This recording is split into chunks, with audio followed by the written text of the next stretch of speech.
Guys, welcome back to the video. Back again covering some more Mario Kart Deluxe Booster Course Pass tracks, and the first one's gonna be Los Angeles Labs from Mario Kart Tour. I'm gonna give a brief little summary about this track and maybe a little bit of history. So without further ado, guys, let's get into this. Start with the first one, which is right here in front of you. Los Angeles Labs is a race course in Mario Kart Tour. It takes place in Los Angeles, California, United States, and as it's such makes its debut in the city's namesake tour, the 2020 Los Angeles Tour. However, the course itself also includes landmarks from the greater Los Angeles County, such as the Santa Maria Padilla and the Englewood oil field. Los Angeles Labs has three separate routes called Los Angeles Labs. Los Angeles Labs 2 and Los Angeles Lab 3. The third route debuted first in the 2021 Los Angeles Tour, while the second one debuted in the 2022 Los Angeles Tour. The first route features the Santa Maria Padilla and Vincent Beach. The second route focuses on the Englewood oil field, while the third route takes racers over Dodger Stadium and through Beverly Hills. Unlike the other city courses, each route of Los Angeles Labs takes place in an entirely different part of the overall track, thus every route has its own finish line position. So far, this is the only city course where the finish line is at a different location in each layout. The in conclusion of this course makes the United States the only country to be represented by more than one city course, with New York Minute having been introduced prior. Los Angeles Labs appears as a classic course in the Booster Course Pass for Mario Kart 8 Deluxe as the first course of the Cherry Cup. Its theme was arranged for the Booster Course Pass end credits. So yeah, this course is definitely inspired by Los Angeles, California, inspired by Santa Maria Pier and Englewood oil field. Right there, Englewood field is right there. This is the third lap. Yeah, the third lap takes you around Dodger Stadium, and as you can see, there's Yoshi's, Toads, Shy Guys cheering for you on the side. You're driving. It feels like you if you kind of feel like you're driving Los Angeles, but not really because you're actually playing a video game. There's traffic lights, there's street lights, a bridge, and yeah, I think it's time to go on to the next course. And this one, I remember this course in the back of my head. So why not just get into this one?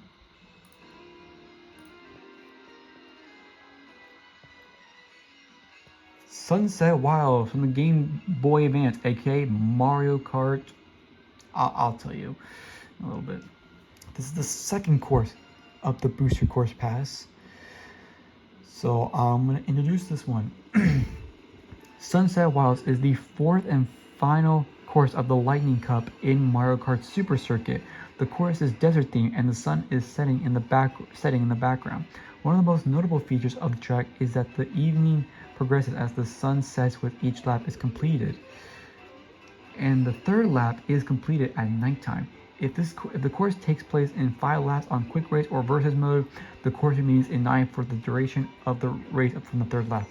This course also contains Shy Guy tents, housing Shy Guys that can grab carts, making them lose coins and become slower.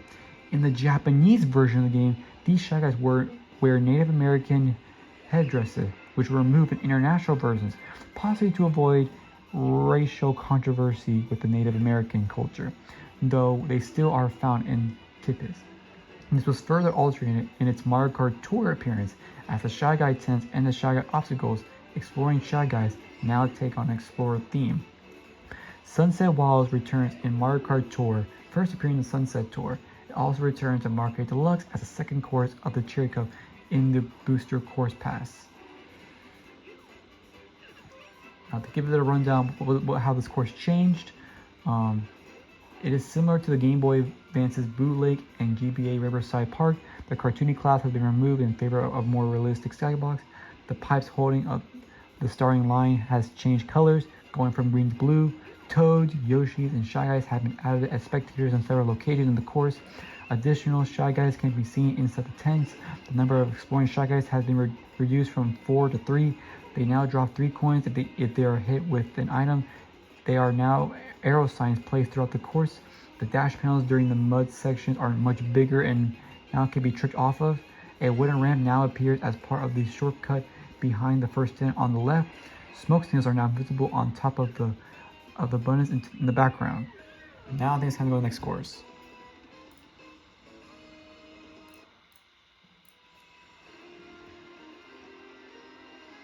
Koopa Cape from Mario Kart Wii.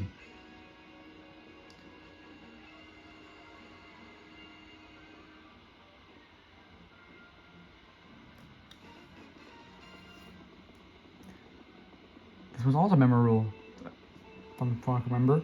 We just played this one. Koopa Cape is the second race course of the Star Cup of Mario Kart Wii. The course takes place of an isle of Soar, where racers begin the race near to a cliff. The isle in this course also contains a river cutting through a forest and an underwater tunnel for racers to dive into, with a warp pipe at both ends. This course is owned by Koopa Troopa, as signs of hint in the name of the course itself reveals. Koopa Cape returns in Mario Kart 7 as the first course of the Lightning Cup and in Mario Kart Tour, debuting in the May 2022 Peach vs. Bowser Tour. It also returns in Mario Kart Deluxe as the third course of the Cherry Cup in the Booster Course Pack. It, alongside Mushroom Gorge, Coconut Mall, and Maple Treeway, have appeared in 4 games in a row, every game since their debuts, if one counts the 2 Mario Kart 8 titles as the same game. Crazy. 4 times in a row. Now let's talk about Mario Kart Deluxe's appearance. It is based on based on its Mario Kart Tour appearance. Yes, appearance. Sorry, only with significant visual and achievements. Toads, Yoshi, Shy Guys, and Koopa Paratroopas have been added as spectators, as well as the Toads with scuba diving gear in the underwater section. The berry red shell now has a more metallic look. The Monterey returns in this version after being removed from Mario Kart Tour, now considerably smaller. The Manta that appears in Dolphin Shoals can be seen swimming near the U-turn in the underwater section. The Brook section of the background music returns after having been absent from Mario Kart 7 and Mario Kart Tour, now featuring a fiddle counter medley and an intro compared to the Mario Kart Wii arrangement. The alternative music for the underwater section also features an intro similar to Mario Kart Tour. The course has been downscaled in size compared to its past appearance. The jump into the Brook section is now a regular ramp rather than a dash panel or glide ramp. The ramp to the left to the rock arch has been removed. A dash panel has been added before the waterfall drop. The underwater section has been converted to an anti-gravity section complete with spin boost pillars, making it the first course to feature an anti-gravity section that is entirely underwater. The Cheep now swim below the tube and cannot directly interact with racers. The initial half-pipe underwater now contains item boxes as well as coins and is now more difficult to jump out of the water. Now I guess it's time to go into the final course, which don't really much that well, but I know a little bit more about this track, which we're going to go over right now.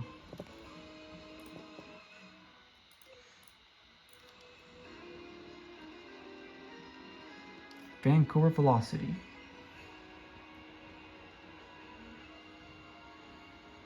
The Mario Kart Tour, I don't remember much of this track, but I don't think I should play this one, but I do remember it.